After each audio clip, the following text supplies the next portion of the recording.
धर्मेंद्र भारद्वाज जी और प्रयागराज के एमएलसी महोदय के साथ हम लोग संगठन के पदाधिकारी मिले थे। तब माननीय मुख्यमंत्री जी ने चलते चलते एक बात कहा था कि उपचुनाव के बाद हम इस पर निर्णय लेंगे।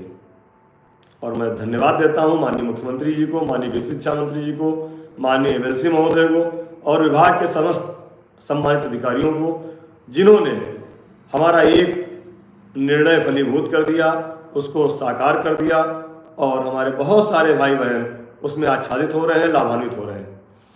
इसी तरह हम उम्मीद करते हैं कि जल्दी ही जो हमारा मूल समस्या है आर्थिक समस्या वाला, उसको भी हल करने के लिए माननीय मुख्यमंत्री जी निर्णय लेंगे।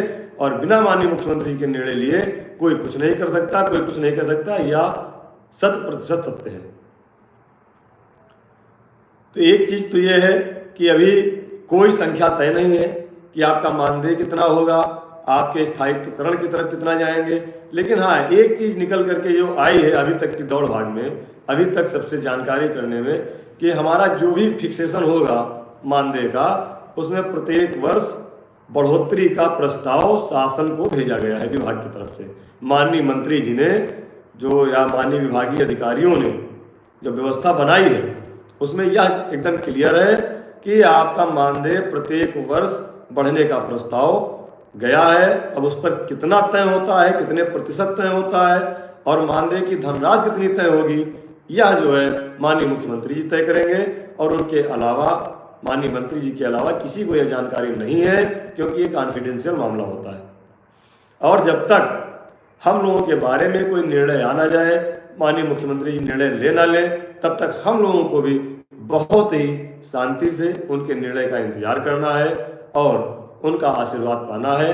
क्योंकि पिछले 7 साल से हमारे भाई बहन जिस तरह से परेशान होकर के, कुछ लोगों ने आत्महत्या कर ली, कुछ लोगों ने रिजाइन दे दिया और कुछ लोगों ने तो बहुत संकट झेले हैं, अपने बहुत लोगों को खो दिया है। तो अब जो भी हो रहा है उसको पहले हो जाने दीजिए, उसके बाद चाहे कैटेगरी बनाइएगा, चाहे कुछ करिएगा, सब कर लीजिएगा। जब इतने दिन से आप कुछ नहीं कर पा रहे हैं तो अब क्यों कैटेगरी बनाने का या अलग अलग मॉडल बनाने की बात कर रहे हैं। और एक चीज और आपको बता दूं, जो प्रस्ताव गया है उस प्रस्ताव में अन्य राज्यों का चार्ट जो हमारे द्वारा दिया गया था माननीय मंत्री जी को, माननीय प्रमुख सचिव महोदय को, उस चार्ट को लगा करके ही भेजा गया है, उस चार्ट को लगा करके भेजा गया है।